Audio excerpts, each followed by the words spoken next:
เรียบสูบองโอนปีกัสถานวิกิจลสาโอเคไงเนี่ยยำส้มปะหานเปียปอนหนึ่งวิธีศาสตร์ในการធ្វើអាង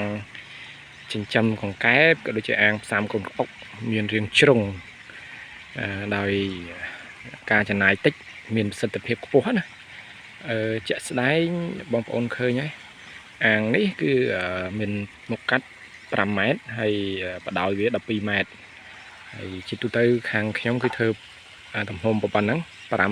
12ហើយយើងមានអាងមូលដែរហើយភាសាតង់វាលហែកអស់យើងជួសជុលថ្មីប៉ុន្តែថ្ងៃនេះគាត់ចង់បង្ហាញបន្តិចពាក់ព័ន្ធវិធីសាស្ត្រធ្វើអាងបងប្អូនអាចធ្វើធំបែបនេះទីមួយការផ្សាំកូនក្អុកវាមានប្រសិទ្ធភាពល្អណាហើយយើងអាចផ្សាំបានច្រើនហើយមិនចំណាយពេលវេលាច្រើនក្នុងការដូរទឹកដែរបើយើងធ្វើទូចយើងទទួលបានផលកូនក្អុកតិចតែក៏យើងរវល់វាច្រើនដែរសម្រាប់ខាងខ្ញុំធ្វើធំអត់យើងអាចថា50ទៅ60ការ៉េក្នុងមួយអាងណាហើយអ្វីដែលចង់បង្ហាញហ្នឹងគឺកាលណាយើងធ្វើអាងធំយើងប្រកាសហើយពាក់ព័ន្ធនឹងការបហូរទឹកណាយើងរៀងពិបាកបហូរទឹកបន្តិចឬក៏បហូរទឹកយូរអញ្ចឹងដើម្បីដោះស្រាយបញ្ហាហ្នឹងខាងខ្ញុំតែងតែធ្វើចាស់យើងធ្វើរៀងចង្អួសណាបហ្នឹងខ្ញុំឲ្យបងប្អូនឃើញណាយើងថតទឹកទៅយើងឃើញអាងវាចម្រៀលណាចម្រៀលពីខាងមកកដាលហើយយើងធ្វើចង្អួកដាលមួយដូចចង្អួសណាបអញ្ចឹងមួយខាងហ្នឹងអាច2ម៉ែត្រកន្លះសងខាងហើយយើងធ្វើការប្រកបទយោនៅខាងនោះបាទហើយអ្វីក៏ចាប់អារម្មណ៍មួយទៀតខាងខ្ញុំធ្វើសាមញ្ញ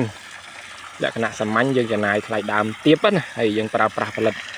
សម្ភារៈឬក៏វត្ថុធាតុដើមដែលមានស្រាប់ដូចក្នុងនេះខ្ញុំប្រើបកគោក្រាក់ពីមុនខ្ញុំប្រើបកគោឫស្សីដែលវាឆាប់ពុកអញ្ចឹងខ្ញុំប្រើបកគោក្រាក់នេះគឺជាប់ហើយក្រាក់នេះយើងមួយដើមយើងអាចកាត់បាន6 7កំណត់កង់ហើយអាស័យនេះមកពីណានេះ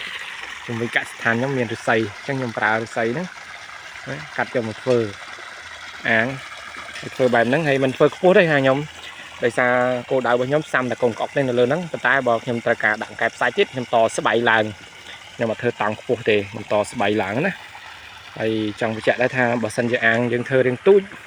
ប្រព័ន្ធទយោកប់នេះយើងធ្វើតែដាក់ទយោហុកអីបានណាប៉ុន្តែខ្ញុំធ្វើធំខ្ញុំប្រើទយោ8អាច8ឡើង8 75 100ណាបាទហើយខ្ញុំប្រកបខាងក្រោមនោះកែងប្រកបកែងមួយណាបាទប្រកបកែងហើយយើងមាននីវ៉ូទឹកខាងក្រៅកំណត់បិទបើកដូចបែបនេះដូចអាងនេះនេះកប់ហើយយើងមាននីវ៉ូទឹកប៉ុណ្ណេះអញ្ចឹងនៅពេលដែលយើងត្រូវការបើកបិទទឹកអីណាទឹកយើងបើករហូតវាអត់ហូរបាក់អាងហៀបាក់អាងអីទេណាអញ្ចឹងប្រព័ន្ធនីវ៉ូទឹកយើងគឺហូររហូតអញ្ចឹងហ្នឹងហើយcònថ្ងៃនេះក៏ចង់ចែកម្លែកពាក់ព័ន្ធនឹងតិចនិចក្នុងការធ្វើអាងបែបហ្នឹងហើយនេះខ្ញុំធ្វើអាងទៀតទេខាងខ្ញុំហើយកាលណាខ្ញុំត្រូវការដាក់អង្កែបសាច់ខ្ញុំវាយស្បៃតស្បៃឡើងកន្លះម៉ែត្រឬក៏1ម៉ែត្រឡើងទៀតអញ្ចឹងណាបាទហើយហ្នឹងនេះជាតិចនិចមួយសម្រាប់បងប្អូនដែលជាអ្នកចិញ្ចឹមកែបថ្មីណាឬក៏មានម្ដងចិញ្ចឹមកែបបងប្អូនអាចមើលវិធីសាស្ត្រនៃការធ្វើអាងនេះហើយខាងនេះខ្ញុំប្រើកັບបាញ់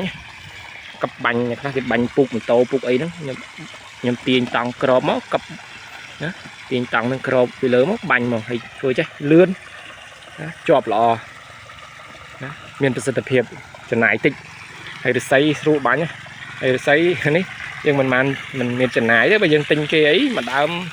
5000ទេអាហ្នឹងឫស្សីធំណាបាទហើយដោយសារដបូលដាច់អស់ដែរខ្ញុំដកដបូលចេញហើយហ្នឹងហើយថ្ងៃនេះគាត់មានតិចនិចប៉ុណ្ណឹងហើយនេះស្អីយើងកាប់ធ្វើលុះឲ្យស្អាតប៉ុណ្ណឹងវាយតាមហ្នឹងទៅបកគោយើងដាក់1ម៉ែត្រ1ក៏បាន2ម៉ែត្រ1ក៏បានណាខាងខ្ញុំ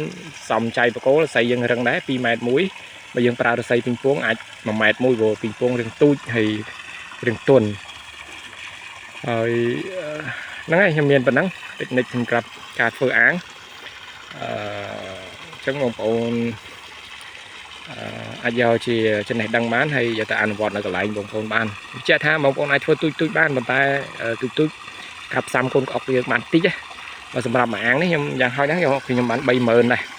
ហ្នឹងសម្រាប់កូនកែបណាដូចប្រកាត់នេះខ្ញុំដាក់ម្ដង50គូណាណាអាចបែកខ្លះតាមហ្នឹងបើពេញប្រកាត់ហ្មងខ្ញុំដាក់តែ30គូទេមួយអាងណាតែមេពូជដើមរដូវអីផងជំរុះតន្តិចហើយអត្រាញាស់ទាប chẳng nhầm đã tầm 20 cu ấy mà tại vì tôi tới nhầm đã 30 cu ấy nữa nhưng bạn 70 chiên à nông mạng nữa